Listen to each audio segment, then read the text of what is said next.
up, everybody? I'm Blessed and Free. Welcome back to another episode of DOC TV. So, man, I got a guest for y'all today. We met on Facebook. He was actually on my friend's channel at Cell Life. Go check him out on Facebook. And he's got a case that, needs to be heard. And the things he's doing right now in his life definitely needs some recognition. You meet a lot of people in prison. They talk a lot of shit, but this guy backs it up to the fullest. So I want to introduce you, man. Why don't you tell these people what your name is, where you're from, and like what happened growing up for you? All right. My name's Chad Marks. At the age of 24, I was arrested in a crack cocaine conspiracy. I ended up going to trial, ended up with a 40-year federal mandatory minimum, went to federal prison, spent most of my time in the law library, learning the law, doing everything I could to get out of prison. I was able to help other people get out. And eventually I was able to get myself out and have my sentence reduced from 40 years to 20 years. But everything wasn't always easy in there, man, for real. No, So I feel you. I was in one of the worst federal prisons in the United States, if not the worst at that time, USP Big Sandy. So I've seen a lot of stuff, man, in there. So before you got the case that, sent you to prison, what was your life like growing up? And the reason I asked that is because everybody I talk to kind of has a fucked up childhood that leads them down the roads they go down.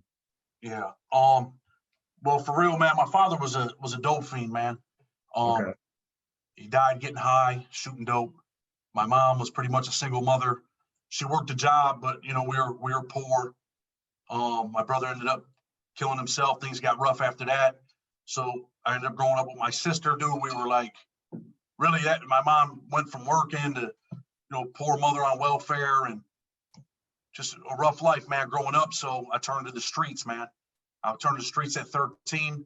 I started out by selling fake cocaine, got enough money to get some real cocaine, turned that into crack, and I was off to the races, man. I never used drugs myself, but I was a big drug dealer here in Rochester, New York, man, crack dealer, man. Not that I'm glorifying that, but that's what led me to federal prison, man. Open that door and slam that door, So yeah, that was what my life was growing up, man. Yeah, man. Wow. So, all right. Well, how did it go down when you actually got knocked off for the case that sent you to prison? Well, what happened in my case was they alleged I was the leader of a crack cocaine distribution network in my city. They alleged I had 7 or 8 crack houses going with different people working at them. So what they were doing was they were busting these houses, but they were leaving me on the street. So really the whole time I thought I was getting away, but really they were building a conspiracy case on me. And then the night that they arrested me, I had a pizza shop. I was leaving my pizza shop and they jumped out on me, guns drawn. I thought I was getting robbed, man. I tried to drive away, but that didn't work out. And then realized it was the police. They slammed me out in the street. This was in February in upstate New York, man. They couldn't find no drugs on me, so they stripped me in the middle of the road at like 6 o'clock at night, man, at gunpoint, made me take all my clothes off in the middle of the street. So they wanted you, bro. Oh yeah, they definitely wanted me, man. White dude selling crack, right? They didn't want me out there. For real. So did they ever find any drugs, or like they just hit you on a conspiracy? No, yeah, they ended up finding some drugs, man. The kid that jumped out of my car, he ran. They alleged that I sold him some crack, 62 grams of crack at the time. He jumped out and ran. They busted in the house. They found 3 kilos of cocaine and over $200,000. What happened? Damn.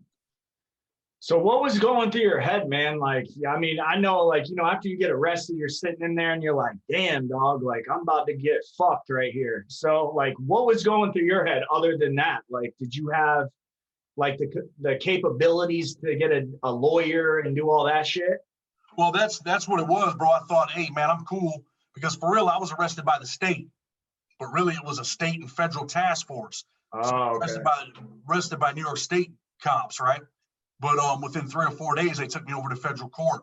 But in my mind, I thought, man, I'm going to pay the lawyer. I'm going to be cool. I'm going to get out. I might do a couple of years, but I'm all right. I got plenty of money. I'm straight. Well, long story short, when you get over to that federal building, man, they don't play no games. And I ended up with 40 years, man. Damn, when they give you 40 years over there, it's 40 years. But because the laws are changing, I was able to, use the First Step Act that Trump passed and use the compassionate release statute. And I was able to help myself, man, along with some other lawyers that got involved in my case. It was actually a former federal judge became my lawyer. He was the dude that prosecuted John Gotti when he was a prosecutor, and then he was a judge for 22 years. But John Gleason, he stepped up, dude, and for real, man, the dude helped save my life, man. So I'm forever grateful. Yeah, for real, man. And so, all right, so you get sentenced to 40 years. Where did you go from there? Like, how did that whole journey start for you? Well, at the time, I ended up going to USP Big Sandy. It was one of the worst prisons in the United States, if not the worst prison. You know, you hear all these stories about, you know, the feds are sweet and all that stuff. Well, I'm gonna tell you what, man, nothing there was sweet. Bro. You know, I had been in New York State prison before too, and it couldn't hold a match to what I seen at Big Sandy, bro. Damn. So that was my first prison. Let's hear about it. So what went on there? Like what made it crazy? Well, listen, man, the first day I got there, right, they were doing something out on the yard. They hit a dude out there on the yard. So my first experience was I was coming from R&D, right, and they were taking us to the units, and I seen this dude come by on a stretcher, all bloody and beat up, white dude. So I'm like, damn, I wonder, you know, what happened. But I had already heard these stories about this place, and right. It was real from day one. Well, just before I got there, they also shot a dude from the gun tower. Dude was getting hit with a lock, and they shot the dude that was getting hit with the lock, man. So I seen dudes get murdered in there. I seen dudes get stabbed in there. I had a cellie from New York. He's a big dude, about 6'4". The CO took a gallon of wine from him. He told me, he said, man, I'm about to stab this dude. And I was like, yeah, right. I laughed it off, you know. He's like, no, I'm gonna go stab him. And I'm like, damn, you're gonna go stab this dude? He's like, yeah. And he had a fake shelf in his locker, dude. He had about 10 knives in there. He popped that shelf, took that knife, went down there and stabbed the CO. Man. And I was only there a couple months when that happened. So I knew the shit was real, man. So like in state prison, like we have, gangs run the prison down here in Florida. And I know that, I know people that have done Fed time, and they say like you ride with your car. Yeah. So like, how did that go down for you? So as soon as I got there, right, the dude I just told you about, he was from New York. His name was Adam. So Adam Oliveri, when they came to me as soon as I got there, they're like, yo, bro, you're from New York. Hey, this is what's going on here. You got to have your paperwork within 30 days. You're part of our car. He's like, you're not in a gang, right? You're not a white supremacist or dirty white boy gang member or AB. I'm like, no, I'm none of that shit. So he's like, all right, well, you're in our car, bro, and we need that paperwork. So that was the start of it, man. You don't have an option in there. If you tell them like, no, I'm going to do my own thing, they ain't going to stab you, but they'll pound you out. They'll eat you out. They'll eat you up. Yeah, that's it. You're getting pounded. You're not just walking off the compound there, man, at that time. So did you get into any issues like with that car? Yeah, well, I came there right at the time when there was some stuff going on at Big Sandy where they had the white independents, right? And they were beefing with the Aryan Brotherhood of Texas because of one of them AB dudes had hit an independent dude. And really, we say, hey, we're an independent car, but dude, for real, man, it's more like a gang, right? Right. You got no option. And it was dudes from Boston and New York. It was an East Coast car. And the dude that had the car was one of them dudes from that movie, The Town. His name was Stevie Burke, right? Remember that movie? Oh shit. The Town? Yeah, so, that's that movie, bro. Yeah, he had like 3 or 4 life sentences, and he was the shot caller. And Adam was really the muscle. So as soon as I got there, they're like, hey, we're hitting these ABs out here tonight, dude. These ABT dudes. We're going out here and smashing these dudes. They ended up going out there and politicking it out and stuff, but for real, dude, there was like 150 independents, dude, and like 70 white gang members. So they knew they were in trouble, man, all the way in trouble. But things had escalated, man, and things were going to happen, but they didn't end up happening because my cellie stabbed the CO, and then they took us all off the yard at that time. Oh, so they just shipped you?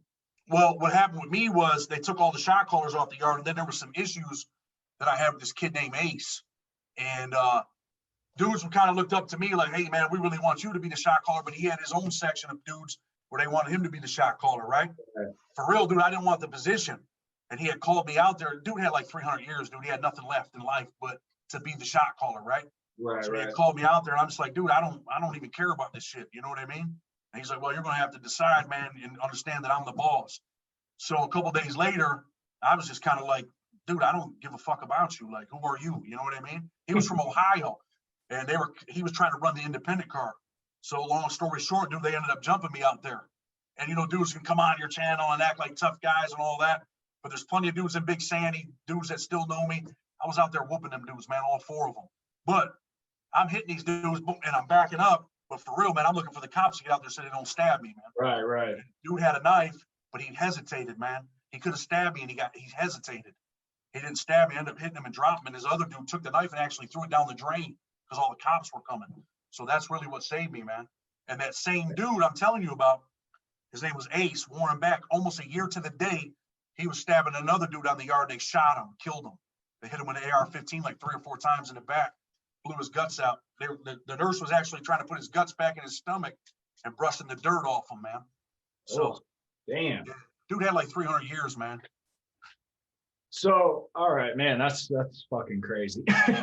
When you were in there, after you got sentenced, you're doing your time, like what was going on in your head? Like, because I would have been doing everything I could to try to get out of there, especially with that amount of time. So well, where was your mind that stayed at?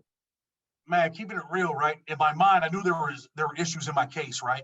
And I had already been studying the law in the county jail. And, you know, I went to trial. Anyone that goes to a federal criminal trial, you're learning a little bit about the law, you know, because you're fighting for your life, man, literally. So there was always a part of me that felt like, man, I'm going to get out of here, man. I got to work on it because I had some real issues. I had a plea offer for 11 years and the lawyer messed it up. I told him to take it. He didn't go down there and tell the government. So I always thought, hey, I'm going to win on this plea offer issue and get back. Well, I ended up winning that years later and went back for a hearing and then ended up losing anyway in front of the judge. That's a long story. We can talk about it some other time, probably, if you want, as far as legal issues go. But in my mind, I always hoped and prayed I was going to get out. But there were days, man, where I was like, man, nothing mattered, bro. Where I thought I was never getting out. So it was, you know, it was balls to the wall for me sometimes where I'm like, hey, this is it. This is my life. And I had to try to forget about my family, forget about the streets and like, hey, I got to make it in here, man. So I did whatever I could to make it. And the law was secondary at first, right? Living was first, law was secondary. But then I started to transition and say, nah, man, I can't live like this no more. I got to get out of here, man. And there was only one way to do that. And that was staying in that law library, started trying to program, do the right thing and change my life, man. You know, like most of your viewers probably feel this way too, dude. I think there comes a point in your life, right, where something clicks inside, man, where you mature, man. You say, man, hey, man, I got to change this. And you just mature. And that's what happened with me. I'm like, I don't want to live this life no more, man. I don't want to be involved in these cars. I don't want to be involved in any of this gang type of stuff. Man, I want to be normal. I want to get out of prison, man, and live my best life. No, I feel that too, bro. That's exactly what happened to me, man. Like, you know, I'm sure like you, when I was young, man, I was like, damn, I know I'm going to go to prison. It's kind of just like, that's just how my life's going to go. And then, you know, my second time in prison, I was saying the exact same shit that you just said. And that's like, man, like once you get there and you're in that, you in my head, all that went on in my head was, damn, bro, this is not the spot. Like, I do not want to be here.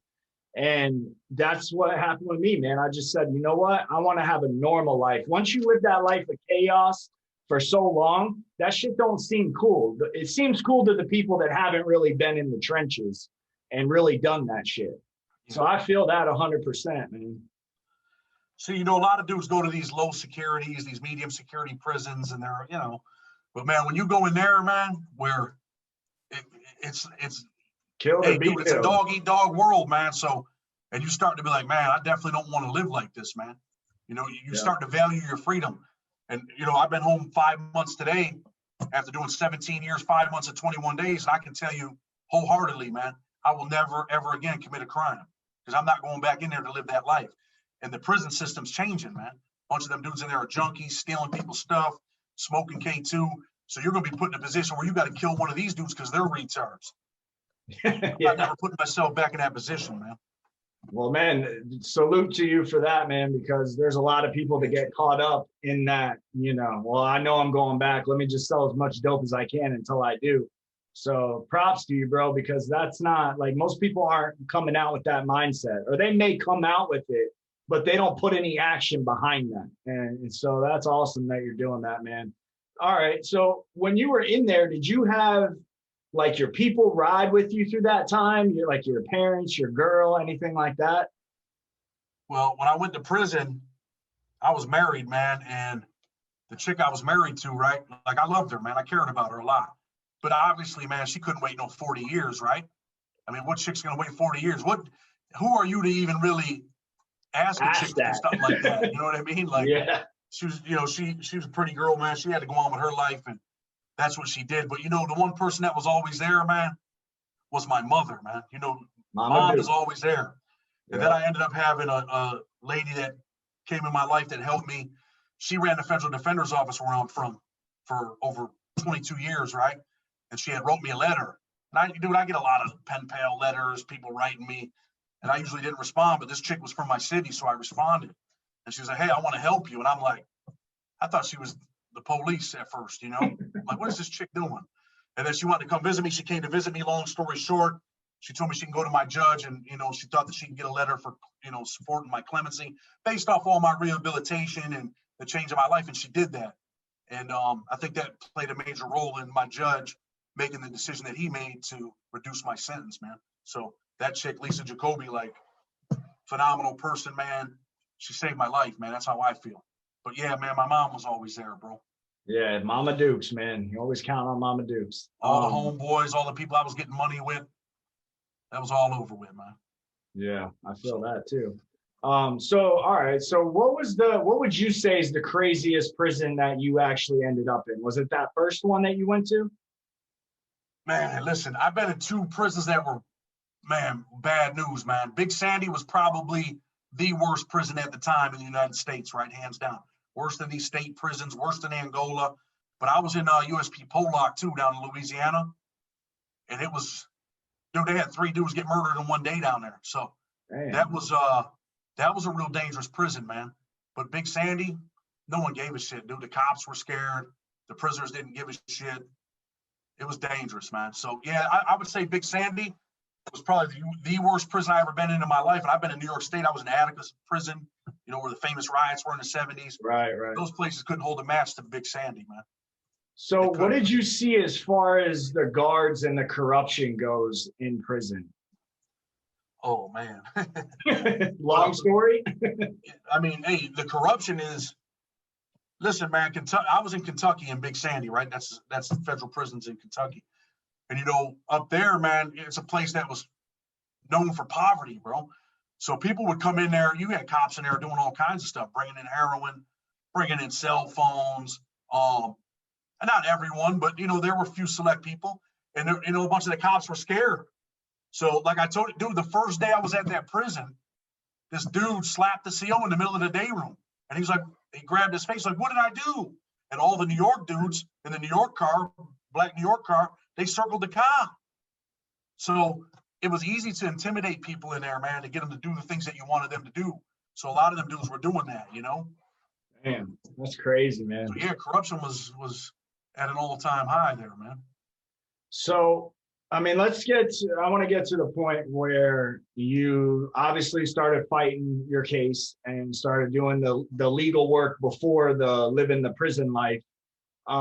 When did you see the light at the end of the tunnel where you're like, you know what, I got all this shit out in front of me and this shit looks sweet. And I feel like, this shit, I can take this to the door with me. You mean as far as getting out? Yeah. Well, yeah. Dude, I knew in my case, man, dude, I paid $40,000 for a lawyer. It's ironic, and got 40 years, right? But I knew that the lawyer messed my case up because they offered me a plea for 11 to 14 where they couldn't go any lower than 10 years, right? Because that was my mandatory minimum. I couldn't get lower than that. So I had told the lawyer, I said, look, there's a 2-point thing on here for a gun. Get the gun off and I'll take the plea. And he was like, all right, let me see what I can do. So the whole time, there was only a dispute about 2 points, was the difference of 2 or 3 years and being able to get the drug program, right? But he had a death penalty case in my city at the time, a first-degree murder case. And he wasn't paying attention to my case, man. I told him, hey, if the government won't budge, then we plead. He never did that. And it's in writing, man. I wrote him. They subpoenaed the letters. So long story short, sorry about that, bro. So look, long story short, I always knew that there was an issue there with that plea offer, right? I knew that the lawyer was ineffective because I instructed him to take the plea and he never did that. He just let it go. And the government came back and superseded my indictment with 16 more counts. So my plea agreement went, my mandatory minimum went from 10 to 40 years. So there was no way out unless I won that motion. And for real, I was supposed to win it in 2010. I ended up going to the appeals court. They remanded my case on that issue. While my case was being remanded, there were two cases that went to the Supreme Court. So we had our hearing, and then I had to win in the Supreme Court on those two issues. Not me specifically, but I needed those two cases to win. They won. So now I had got over all these hurdles, and then the judge denied me, shot me down, and he ignored one of the issues. And I was just like, wow, man, he just ignored it, man. And that's a gut punch right there. Yeah, because I always knew I was right, dude. Honestly, I probably got 75, 80 people out of jail, man. I won numerous cases. And I knew that I had never seen a case as good as mine. And I had got my lawyer on the record before, because I had told the judge, hey, I want to get rid of this dude. So when I went into court, I had specifically told the judge on the record what had happened with the plea. And I asked the lawyer, I said, if I'm lying, he can tell the court I'm lying right now. And the lawyer started to say something. And I said, hey, look, if I'm lying, tell him, am I lying? And he said, no, he's not lying. He admitted to messing my case up, man. So I always knew I was going to win on that issue. And eventually I didn't. But through my rehabilitation, I got a college degree. I did a bunch of shit in jail. I taught classes. I did over 100 rehabilitative programs. I really changed my life, man. And because of that, when Trump passed the First Step Act, I was able to get out on the compassionate release statute for an extraordinary and compelling reason. And, I'm grateful to my judge for, coming back years later and doing that. But dude, I always had to believe, man, that I was going to get out, because if I don't believe it, no one else will. Facts. So, all right. So when that happened, when you did get out, like, man, what was going through your head then? Man, well, dude, for real, I knew I had a skill, right? I knew I was a good writer, a good legal writer. I knew I had to get out here and chase a dream, man. I was 17 years behind everybody else. Yeah. So I ended up, putting a paralegal and prison consultant firm together with Lisa. So we're doing the prison consultant thing, doing the paralegal stuff, made a little bit of money, was able to take care of myself. And I was just like, man, I'm going to live my best life, dude. I'm going to do all the things. I thought I lived life to the fullest. I was 24 when I went to jail, man. I never lived life. So now I'm doing things that, some people might be like, wow. Dude, I went to the Bronx Zoo. I paid money to meet all these animals where they bring out the animals, stuff I watched in prison. I'm just trying to do everything I can, dude. Eat good food, being in there for 17 years, eating slop, dude. So when you come out here, I just started buying food, dude, where I just wanted to taste it and then throw it away. You know what I mean? I know what you mean, man. So to go into some of you said you got a lot of people out of jail. Yeah. So if you want, you could pick, two of the cases that meant the most to you. When you did it, you were like, damn, bro, like you were proud. I know you're proud of yourself for doing that because you're saving somebody's life, somebody's family.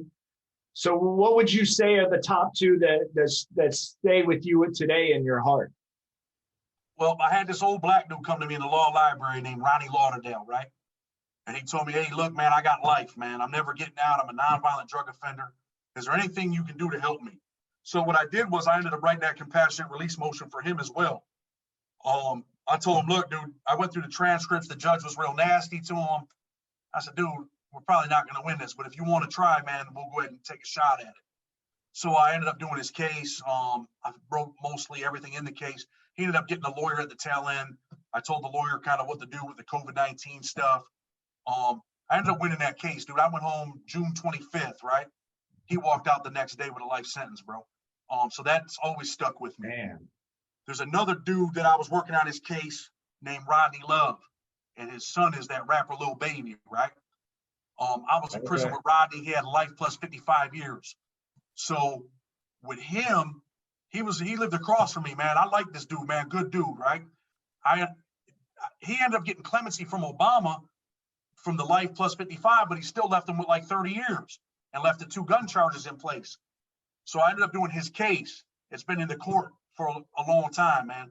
And I did another case he had the same judge. That dude, I did his case after Rodney's. That dude got out. He had 20 years left. He got out 2 weeks ago, Travis Gentry. But Rodney Love, they switched his judge, man, in the middle of the litigation, and he's still sitting in jail. And dude, he's my friend, man. I care about this dude, man. And I don't care about him because who his son is. I care about him because I was in jail with this dude. I know he's a good dude, and he deserves a second chance. to reclaim his life. So that case is with me until the day I can get him out of prison, bro. And I want to tell you one more. I didn't really do the case, but this dude's my best friend, man. His name's Jimmy Romans. Got life for marijuana, nonviolent, white dude from Indiana. Dude, he had a life sentence for weed. They ended up knocking it down to 30. But dude, he's been in 10, 11 years. He's 49 years old, man. So he's got another 20 years. What do you do? Let the dude out when he's 70, when he can't take care of himself? So I push him all the time. You probably see me on social media with his t-shirts on, and I do everything I can to get Jimmy out, bro. And I'm praying that Trump grants some clemency, dude. The dude deserves to get out, man. That's crazy. Marijuana got life for marijuana, and everybody's at dispensaries out on the street right now buying it. Like, that's crazy, man. And he's sitting in there with a, man, life sentence, bro. Hey, man, I know you got a book out, and I actually saw your book before me and you had even talked. I saw some people talking about it on social media. So what inspired you to write that book? Well, as far as writing the book, right?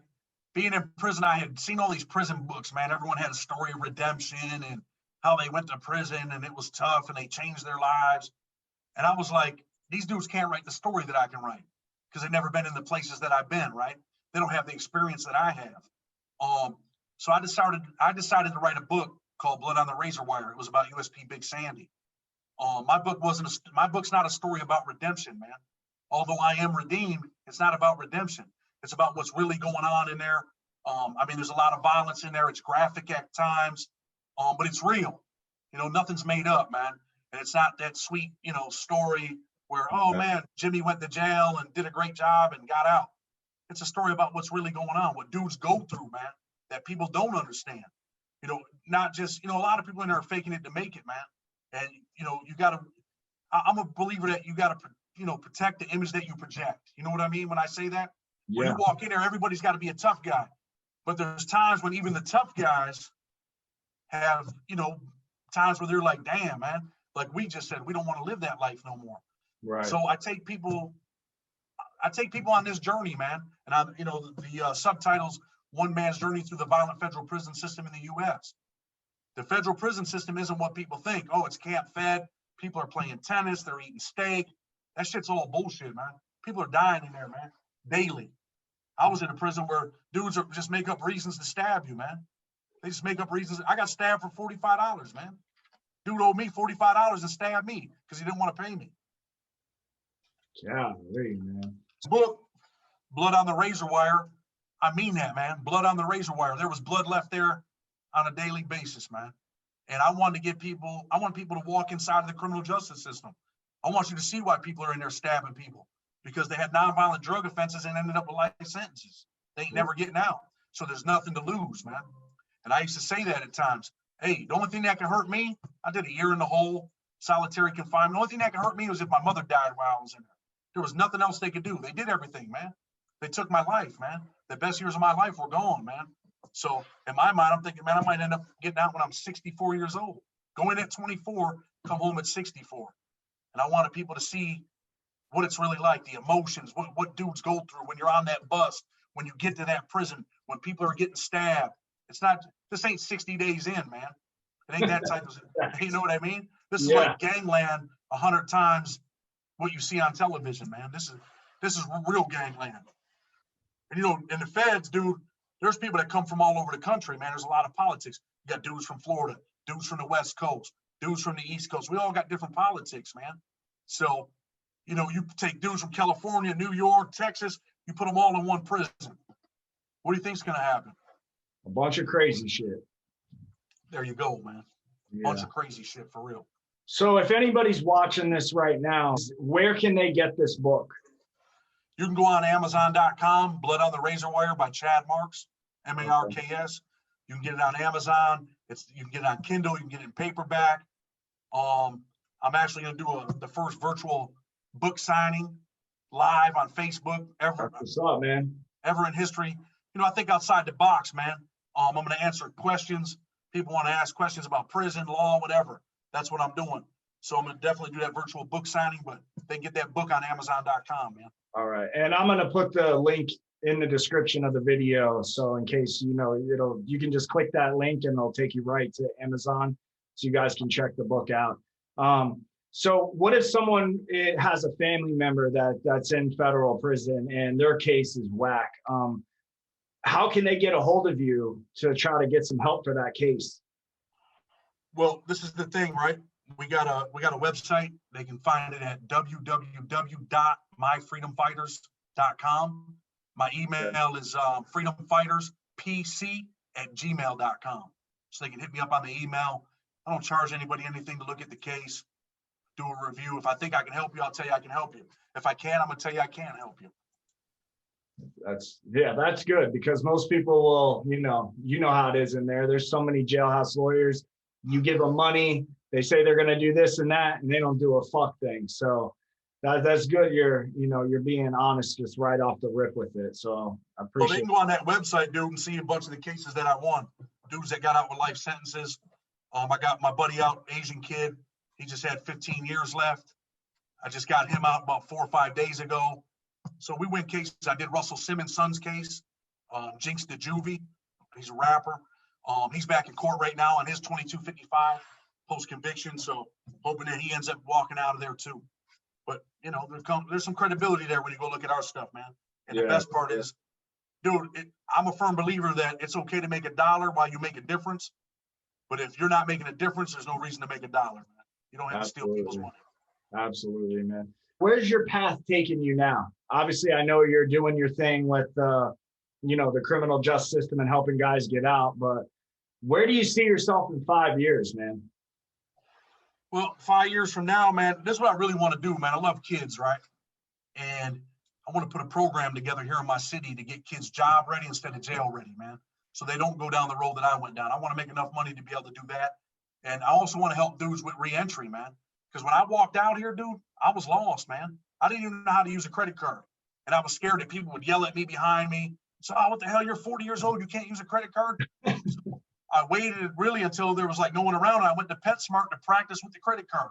So I like to try to do some stuff with reentry where I'm helping, it's legitimate, man. We're helping dudes that really want a second chance to reclaim their lives, man, to reintegrate into society and not end up back in that vicious cycle of poverty and selling drugs and then heading to prison and getting out. I mean, we got all these kids out here saying, getting ready to go to prison. They don't got no fathers, man. We need to turn these men into real leaders, real fathers. You know what I'm saying? I mean that. I don't care what color you are. I don't care what your nationality is. We got to step up as men, man, so our kids don't go through the same shit that we went through. Yeah, so it's messed up out here.